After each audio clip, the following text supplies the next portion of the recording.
ओए बेगैरता, तू मेरी मां के मुंह से चपेट मार के और चपड़ी मौत नवाज मारी है।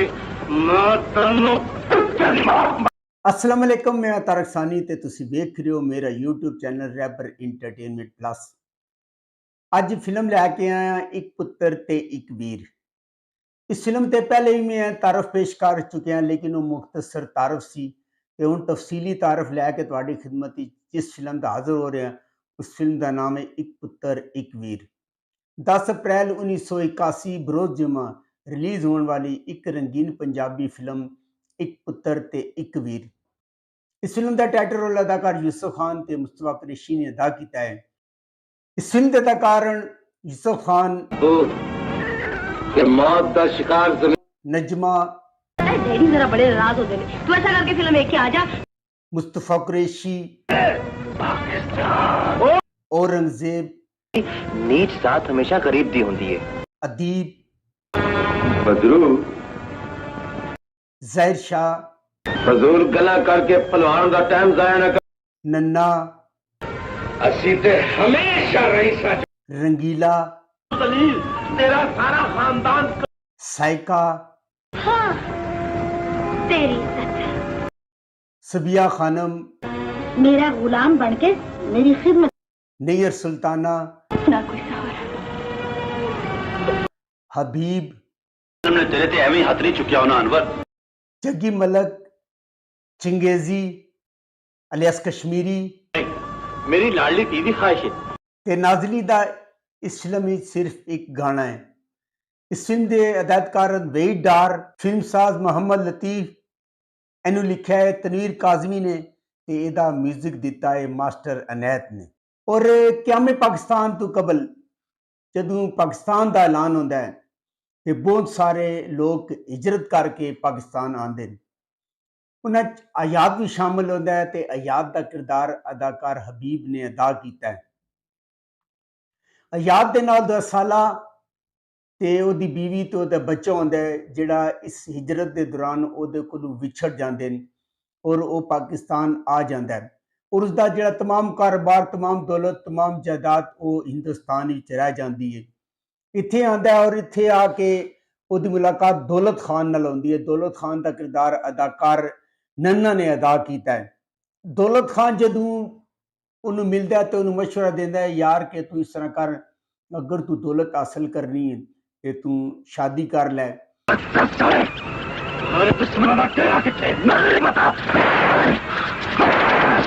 कि जिदी मौत जिते हथों जिस हाथ लिखी होए तक मलक आयात उन्होंने कहता मेरे कोल ते कुछ भी नहीं है। तो उन्होंने कहता कि आयात नूं कहता कि इस शहर विच एक ऐसा इंसान है जिसका नाम मलक शरीफ है और उसकी एक धी है जिहड़ी अपने अक्खड़पन और बदमिजाजी की वजह तो उसका कोई रिश्ता नहीं करता तो उसकी काफ़ी उम्र हो गई है। तो इस तरह करी मैं तेरा रिश्ता मंगण जावांगा और जो कुछ मैं कहांगा तू उहदे उत्ते अमीन करनी है, उस तो इलावा कोई ऐसी गल नहीं करनी। खैर वो रिश्ता मंगण चले जाते हैं और सबिया खानम ने इस फिल्म के अंदर नासरा का किरदार अदा किया है जिहड़ी एक मगरूर बदमिजाज ते अक्खड़ औरत होंदी है। और ਉਹਦੇ ਜਿਹੜਾ ਪਿਓ ਦਾ ਕਰੈਕਟਰ ਹੈ ਮਲਕ ਸ਼ਰੀਫ ਦਾ ਉਹ ਅਲਿਆਸ ਕਸ਼ਮੀਰੀ ਨੇ ਅਦਾ ਕੀਤਾ ਹੈ। ਅਲਿਆਸ ਕਸ਼ਮੀਰੀ ਮਾਜਰ ਕੈਂਪ ਜਾਂਦਾ ਔਰ ਮਾਜਰ ਕੈਂਪ ਵਿੱਚੋਂ ਸਾਬਰਾ ਤੇ ਉਹਦੇ ਪੁੱਤਰ ਨੂੰ ਆਪਣੀ ਧੀ ਬਣਾ ਕੇ ਲੈ ਆਂਦਾ ਹੈ।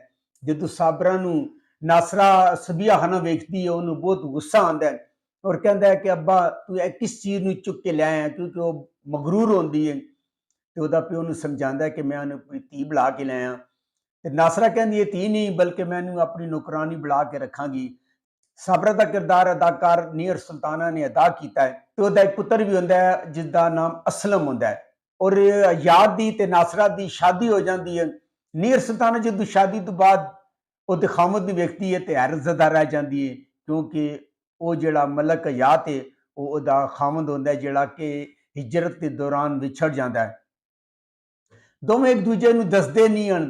खैर उत्थे रहना शुरू कर देती है, उन्होंने खिदमत करती है और सबिया खानम का एक पुत्र हो जाता है जिसका नाम अनवर होंदा है। अनवर जिहड़ा ना बचपन तो जिहड़ा ना और बदमिजाज और जुआ टैप और अय्याश किस्म का शख्स होंदा है। स्कूल जाता है और जुआ खेडता है तो असलम उन्होंने मारता है और कार लिया के समझाता है ਉਹਦੀ ਮਾਂ ਨੂੰ ਦੱਸਦਾ ਕਿ ਇਹ ਜਿਹੜਾ ਤੇਰਾ ਪੁੱਤਰ ਹੈ ਇਹ ਜੂਆ ਖੇਡਦਾ ਹੈ। ਨਾਸਰਾ ਨੂੰ ਸਖਤ ਗੁੱਸਾ ਆਉਂਦਾ ਹੈ, ਬਜਾਏ ਉਹ ਆਪਣੇ ਪੁੱਤਰ ਦੇ ਗੁੱਸੇ ਹੋਣ ਦੇ ਸਾਬਰਾ ਵਿੱਚ ਆ ਜਾਂਦੀ ਹੈ ਔਰ ਸਾਬਰਾ ਨੂੰ ਮਾਰ ਦਿੰਦੀ ਹੈ। ਔਰ ਜਦੋਂ ਸਾਬਰਾ ਨੂੰ ਮਾਰਦੀ ਹੈ ਤੇ ਅਸਲਮ ਨੂੰ ਸਖਤ ਗੁੱਸਾ ਆਉਂਦਾ ਹੈ, ਉਹ ਮਲਕਿਆਣੀ ਨੂੰ ਮਾਰਦਾ ਹੈ ਤੇ ਜਿਹੜੀ ਨਾਸਰਾ ਹੁੰਦੀ ਹੈ ਉਹ ਦੋਨਾਂ ਨੂੰ ਤਿੱਕੇ ਮਾਰ ਕੇ ਘਰੋਂ ਕੱਢ ਦਿੰਦੀ ਹੈ। ਰੰਗੀਲੇ ਨੇ ਫਿਲਮ ਦੇ ਅੰਦਰ ਸ਼ਰਫੂ ਦਾ ਕਿਰਦਾਰ ਅਦਾ ਕੀਤਾ ਹੈ, ਜਿਹੜਾ ਕਿ ਨਾਸਰਾ ਦਾ ਡਰਾਈਵਰ ਹੁੰਦਾ ਹੈ ਔਰ ਉਥੋਂ ਕੰਮ ਛੋੜ ਕੇ ਉਹ ਇੱਕ ਵਰਕਸ਼ਾਪ ਬਣਾ ਲੈਂਦਾ ਹੈ ਔਰ ਅੱਲਾ ਉਹਨੂੰ ਤਰੱਕੀ ਦਿੰਦਾ ਹੈ ਔਰ ਸੇਠ ਸ਼ਰਫੂ ਬਣ ਜਾਂਦਾ ਹੈ। ਜਿਹੜੀ ਸਾਬਰਾ ਹੁੰਦੀ ਹੈ ਉਹ ਜਾਂਦੀ ਹੈ ਔਰ ਜਾ ਕੇ ਉਹਨੂੰ ਮਿਹਨਤ ਤਰਲਾ ਕਰਦੀ ਹੈ ਕਿ ਇਹ ਮੇਰਾ ਪੁੱਤਰ ਹੈ, ਤੂੰ ਇਹਨੂੰ ਰੱਖ ਲੈ। ਤੇ ਸ਼ਰਫੂ ਜਿਹੜਾ ਉਹਨੂੰ ਆਪਣਾ ਸ਼ਾਗਿਰਦ ਬਣਾ ਲੈਂਦਾ, ਉਹਨੂੰ ਉੱਥੇ ਰੱਖ ਲੈਂਦਾ ਹੈ ਤੇ ਸਾਬਰਾ ਨੂੰ ਆਪਣੀ ਭੈਣ ਬਣਾ ਕੇ ਆਪਣੇ ਘਰ ਰੱਖ ਲੈਂਦਾ ਹੈ, ਜਿਸ ਤਰ੍ਹਾਂ ਤੁਸੀਂ ਹਰ ਫਿਲਮ ਵਿੱਚ ਵੇਖਿਆ ਹੋਵੇਗਾ। ਸ਼ਰਫੂ ਦੀ ਧੀ ਹੁੰਦੀ ਹੈ ਜਿਹਦਾ ਨਾਮ ਨਜਮਾ ਹੁੰਦਾ ਹੈ ਔਰ ਨਜਮਾ ਦਾ ਕਿਰਦਾਰ ਅਦਾਕਾਰ ਨਜਮਾ ਨੇ ਅਦਾ ਕੀਤਾ ਹੈ। ਅਸਲਮ ਔਰ ਨਜਮਾ ਵੱਡੇ ਹੋ ਜਾਂਦੇ ਨੇ। ਅਸਲਮ ਟੈਕਸੀ ਚਲਾਉਣਾ ਸ਼ੁਰੂ ਕਰ ਦਿੰਦਾ ਹੈ। ਅਸਲਮ ਦਾ ਕਿਰਦਾਰ ਅਦਾਕਾਰ ਯੂਸਫ ਖਾਨ ਨੇ ਅਦਾ ਕੀਤਾ ਹੈ। ਉਧਰ ਜਿਹੜਾ ਨੀਰ ਸੁਲਤਾਨਾ ਦਾ ਜਿਹੜਾ ਵੀਰ ਵਿਛੜ ਜਾਂਦਾ ਹੈ ਹਿਜਰਤ ਦੇ ਟਾਈਮ, ਉਹ ਮੁਸਤਫਾ ਕੁਰੈਸ਼ੀ ਹੁੰਦਾ ਹੈ ਤੇ ਮੁਸਤਫਾ ਕੁਰੈਸ਼ੀ ਉਸ ਵਕਤ ਭਾਰਤੀਆਂ ਦੀ ਕੈਦ ਵਿੱਚ ਹੁੰਦਾ ਹੈ। ਉਹਨੂੰ 20 ਸਾਲ ਕੈਦ ਹੋ ਜਾਂਦੀ ਹੈ ਔਰ 20 ਸਾਲ ਗੁਜ਼ਰ ਜਾਂਦੇ ਨੇ। 20 ਸਾਲ ਤੋਂ ਬਾਅਦ ਜਦੋਂ ਉਹ ਰਿਹਾ ਹੋ ਕੇ ਆ ਰਿਹਾ ਹੁੰਦਾ ਹੈ ਤੇ ਉਹਦੀ ਜੇਲੀ ਲੜਾਈ ਹੁੰਦੀ ਹੈ ਔਰ ਜੇਲੀ ਲੜਾਈ ਦੇ ਦੌਰਾਨ ਸਾਵਨ ਨੂੰ ਕਤਲ ਕਰ ਦਿੰਦਾ ਹੈ। ਇਸ ਤਰ੍ਹਾਂ ਸਾਵਨ ਨੂੰ ਕਤਲ ਕਰਨ ਤੋਂ ਬਾਅਦ ਉਹਨਾਂ ਦਾ ਆਪਸ ਵਿੱਚ ਝੜਪ ਹੁੰਦੀ ਹੈ ਔਰ ਝੜਪ ਦੇ ਦੌਰਾਨ ਮੁਸਤਫਾ ਕੁਰੈਸ਼ੀ ਫਰਾਰ ਹੋ ਜਾਂਦਾ ਹੈ ਔਰ ਫਰਾਰ ਹੋ ਕੇ ਸਿੱਖ ਦੇ ਢਾਏ ਚੜ੍ਹਦਾ ਹੈ, ਜਿਸ ਦਾ ਨਾਮ ਸ਼ੇਰ ਸਿੰਘ ਹੁੰਦਾ ਹੈ। ਸ਼ੇਰ ਸਿੰਘ ਦਾ ਕਿਰਦਾਰ ਅਦਾਕਾਰ ਜੱਗੀ ਮਲਕ ਨੇ ਅਦਾ ਕੀਤਾ ਹੈ। ਉਹ ਆਪਸ ਵਿੱਚ ਦੋਸਤ ਬਣ ਜਾਂਦੇ ਤੇ ਸ਼ੇਰ ਸਿੰਘ ਨੂੰ ਕਹਿੰਦਾ ਕਿ ਮੈਂ ਤੈਨੂੰ ਬਾਰਡਰ ਕ੍ਰਾਸ ਕਰਵਾਵਾਂਗਾ ਔਰ ਆਪਣੇ ਦੋਸਤ ਤੇ ਠਿਕਾਣੇ ਤੇ ਲੈ ਕੇ ਜਾਵਾਂ, ਜਿਹਦਾ ਨਾਮ ਗਾਮਾ ਫਨੀਅਰ ਹੈ। ਉਹ ਤੈਨੂੰ ਆਪਣੇ ਡੇਰੇ ਤੇ ਪਨਾਹ ਦੇਗਾ ਔਰ ਬਾਰਡਰ ਕ੍ਰਾਸ ਕਰਦੇ ਨੇ ਔਰ ਆ ਕੇ ਫਨੀਅਰ ਦੇ ਕੋਲ, ਜਿਹੜਾ ਗਾਮਾ ਫਨੀਅਰ ਹੁੰਦਾ ਹੈ, ਉਸ ਦੇ ਕੋਲ ਉਹਨੂੰ ਪਨਾਹ ਦਿੰਦੇ ਨੇ। ਗਾਮੇ ਦਾ ਕਿਰਦਾਰ ਅਦਾਕਾਰ ਅਦੀਬ ਨੇ ਅਦਾ ਕੀਤਾ ਹੈ।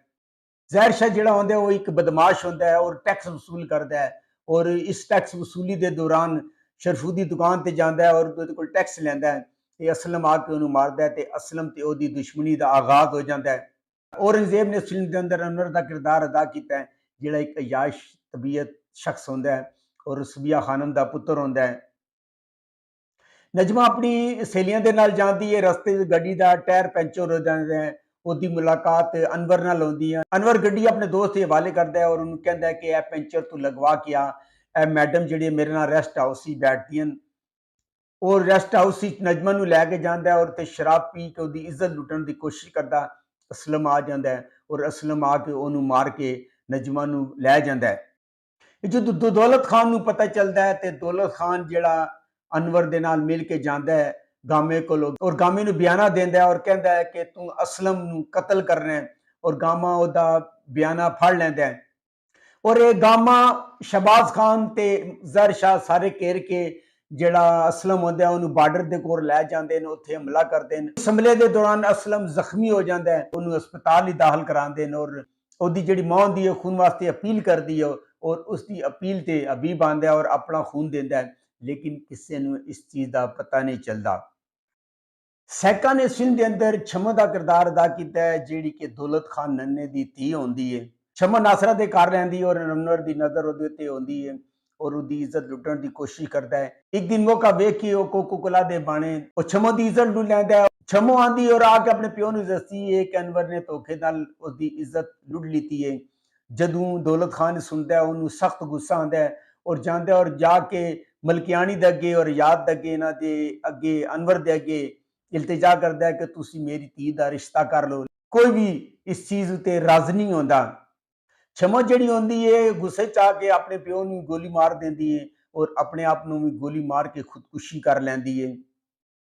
ਜਦੋਂ ਸਾਬਰਾ ਨੂੰ ਪਤਾ ਚੱਲਦਾ ਹੈ ਕਿ ਦੌਲਤ ਖਾਨ ਦੀ ਧੀ ਦੀ ਇੱਜ਼ਤ ਅਨਵਰ ਨੇ ਲੁੱਟੀ ਹੈ, ਉਹ ਜਾਂਦੀ ਔਰ ਜਾ ਕੇ ਉਹਨੂੰ ਕਹਿੰਦੀ ਹੈ ਕਿ ਤੂੰ ਉਸ ਦਾ ਰਿਸ਼ਤਾ ਕਰ ਲੈ। ਪਰ ਜਿਹੜਾ ਅਨਵਰ ਹੁੰਦਾ ਉਹਦੇ ਨਾਲ ਬਦਤਮੀਜ਼ੀ ਕਰਦਾ ਹੈ, ਉਹਨੂੰ ਮਾਰਦਾ ਹੈ ਔਰ ਮਾਰ ਕੇ ਉਹਨੂੰ ਧਿੱਕੇ ਦਿੰਦਾ ਹੈ। ਅਸਲਮ ਆ ਜਾਂਦਾ ਹੈ।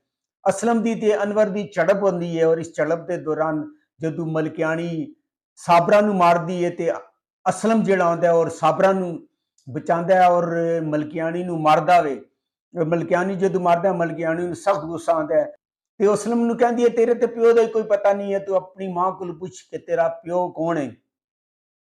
ਇੰਨੀ ਦੇਰ ਯਾਦ ਵੀ ਆ ਜਾਂਦਾ ਹੈ ਔਰ ਜਦੋਂ ਇੱਜ਼ਤ ਦਾ ਸਵਾਲ ਹੁੰਦਾ ਹੈ, ਜਿਹੜੀ ਸਾਬਰਾ ਹੁੰਦੀ ਹੈ ਉਹ ਆਜ਼ਾਦ ਦਾ ਗਿਰਬਾਨ ਪਕੜ ਲੈਂਦੀ ਔਰ ਉਹਨੂੰ ਕਹਿੰਦੀ ਹੈ ਕਿ ਮੈਂ ਅੱਜ ਤੱਕ ਤੇਰੀ ਇੱਜ਼ਤ ਦੀ ਵਜ੍ਹਾ ਤੂੰ ਚੁੱਪ ਰਹੀ ਹਾਂ, ਤੂੰ ਉਹਨਾਂ ਨੂੰ ਦੱਸ ਕਿ ਇਹਦਾ ਪਿਓ ਕੌਣ ਹੈ, ਤੇ ਆਜ਼ਾਦ ਦੱਸਦਾ ਕਿ ਉਹਦਾ ਪਿਓ ਮੈਂ ਵਾਂ।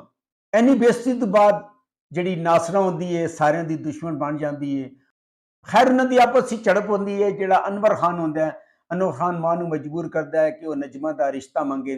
ਜਦੋਂ ਨਜਮਾ ਦਾ ਰਿਸ਼ਤਾ ਮੰਗਣ ਜਾਂਦੀ ਹੈ, ਸ਼ਰਫੂ ਕਹਿੰਦਾ ਹੈ ਕਿ ਮੈਂ ਆਪਣੀ ਭੈਣ ਨਾਲ ਗੱਲ ਕਰਾਂਗਾ। ਸਾਬਰਾ ਆ ਜਾਂਦੀ ਹੈ, ਸਾਬਰਾ ਨੂੰ ਵੇਖ ਕੇ ਮਲਕਿਆਣੀ ਪਛਾਣ ਲੈਂਦੀ ਹੈ। ਉਹਨਾਂ ਦੀ ਆਪਸ ਵਿੱਚ ਤਲਖ ਕਲਾਮੀ ਹੁੰਦੀ ਹੈ, ਉਹ ਉਹਨਾਂ ਨੂੰ ਧਿੱਕੇ ਮਾਰ ਕੇ ਬਾਹਰ ਕੱਢ ਦਿੰਦੀ ਹੈ ਮਲਕਿਆਣੀ ਨੂੰ। ਔਰ ਇਸ ਚੀਜ਼ ਦਾ ਗੁੱਸਾ ਹੁੰਦਾ ਮਲਕਿਆਣੀ ਨੂੰ, ਉਹ ਜਾਂਦੀ ਔਰ ਜਾ ਕੇ ਚੈੱਕ ਦਿੰਦੀ ਹੈ ਗਾਮੇ ਨੂੰ ਔਰ ਕਹਿੰਦੀ ਹੈ ਕਿ ਤੂੰ ਨਜਮਾ ਨੂੰ ਚੁੱਕ ਕੇ ਲਿਆਣਾ ਹੈ ਔਰ ਮੇਰਾ ਪੁੱਤਰ ਉਹਦੇ ਨਾਲ ਸੁਹਾਗ ਰਾਤ ਮਨਾਏਗਾ। ਜਦੋਂ ਸ਼ਹਬਾਜ਼ ਖਾਨ ਮੁਸਤਫਾ ਕੁਰੈਸ਼ੀ ਸੁਣਦਾ ਉਹਨੂੰ ਸਖਤ ਗੁੱਸਾ ਆਉਂਦਾ ਹੈ ਔਰ ਉਹ ਮਨਾ ਕਰਦਾ ਹੈ ਗਾਮੇ ਨੂੰ ਕਿ ਤੂੰ ਇਸ ਕਿਸਮ ਦਾ ਸੌਦਾ ਨਹੀਂ ਕਰਨਾ, ਔਰ ਖੁਦ ਅਸਲਮ ਦੀ ਤਲਾਸ਼ ਵਿੱਚ ਨਿਕਲ ਜਾਂਦਾ ਕਿਉਂਕਿ ਅਸਲਮ ਨੇ ਉਹਨੂੰ ਜ਼ਖਮੀ ਕੀਤਾ ਹੁੰਦਾ ਹੈ, ਉਹਨੂੰ ਮਾਰਿਆ ਹੁੰਦਾ ਹੈ। ਔਰ ਉਹ ਜਾਂਦਾ ਹੈ ਔਰ ਅਸਲਮ ਨੂੰ ਟੈਕਸੀ ਸਟੈਂਡ ਤੇ ਤਲਾਸ਼ ਕਰਦਾ ਹੈ ਔਰ ਕਾਫੀ ਸਾਰੇ ਲੋਕਾਂ ਕੋਲ ਪੁੱਛਦਾ ਹੈ। ਇਧਰੋਂ ਜਿਹੜਾ ਗਾਮਾ ਆਉਂਦਾ ਜਾਂਦਾ ਹੈ ਔਰ ਜਾ ਕੇ ਨਜਮਾ ਨੂੰ ਚੁੱਕ ਕੇ ਲਿਆਂਦਾ ਹੈ ਔਰ ਨੀਰ ਸਤਾਨਾ ਜਦੋਂ ਪਤਾ ਚੱਲਦਾ ਹੈ ਉਹ ਅਸਲਮ ਦੀ ਤਲਾਸ਼ ਹੀ ਨਿਕਲਦੀ ਹੈ ਤੇ ਟੈਕਸੀ ਸਟੈਂਡ ਉਤੇ ਉਹਦੀ ਮੁਲਾਕਾਤ ਆਪਣੇ ਵਿਛੜੇ ਹੋਏ ਭਰਾ ਸ਼ਹਬਾਜ਼ ਖਾਨ ਨਾਲ ਹੋ ਜਾਂਦੀ ਹੈ। ਦੋਨੋਂ ਭੈਣ ਭਰਾ ਆਪਸ ਵਿੱਚ ਮਿਲਦੇ ਤੇ ਉੱਥੇ ਸ਼ਹਬਾਜ਼ ਨੂੰ ਪਤਾ ਚੱਲਦਾ ਹੈ ਜਿਹੜਾ ਅਸਲਮ ਹੈ ਉਹਦਾ ਪੰਜਾ ਹੈ। ਉਹ ਜਾਂਦਾ ਔਰ ਜਾ ਕੇ ਦੁਸ਼ਮਣਾਂ ਤੇ ਹਮਲਾ ਕਰ ਦਿੰਦਾ ਹੈ। ਇੰਨੀ ਦੇਰ ਅਸਲਮ ਵੀ ਆ ਜਾਂਦਾ ਹੈ, ਆਪਸ ਵਿੱਚ ਲੜਾਈ ਹੁੰਦੀ ਹੈ ਔਰ ਸਾਰਿਆਂ ਨੂੰ ਦੋਨੋਂ ਮਿਲ ਕੇ ਮਾਰ ਦਿੰਦੇ ਨੇ ਔਰ ਆਪਸ ਵਿੱਚ ਮਿਲ ਜਾਂਦੇ ਨੇ। ਇਹ ਫਿਲਮ ਹੁਣ YouTube ਤੇ ਮੌਜੂਦ ਹੈ, ਤੁਸੀਂ ਜਾ ਕੇ ਵੇਖ ਸਕਦੇ ਹੋ। ਅਗਰ ਤੁਹਾਨੂੰ ਮੇਰੀ ਮਾਲੂਮਾਤ ਅੱਛੀ ਲੱਗੀ ਹੋਵੇ ਮੇਰੇ ਚੈਨਲ ਨੂੰ ਲਾਈਕ ਕਰੋ, ਸਬਸਕ੍ਰਾਈਬ ਕਰੋ ਤੇ ਸ਼ੇਅਰ ਕਰੋ ਤੇ ਨੈਕਸਟ ਵੀਡੀਓ ਤੱਕ ਰੱਬ ਰਾਖਾ।